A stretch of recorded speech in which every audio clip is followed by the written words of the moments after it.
ଆଜ୍ଞା ଦେଖନ୍ତୁ ପ୍ରେସର ଚୁଲିରେ ବସିଛି। ଦେଖନ୍ତୁ ପାଣି ଫୁଟିଗଲା ପରେ ଏଥିରେ ଏ ଆଳୁ ସିଝା ପଡ଼ିବ। କାହିଁକିନା ଯେଉଁମାନେ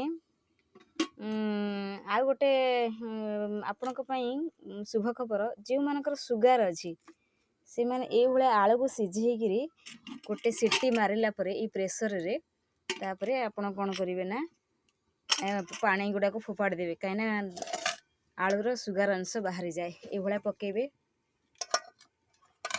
ଗୋଟେ ସିଟି ମାରିଲା ପରେ ତାପରେ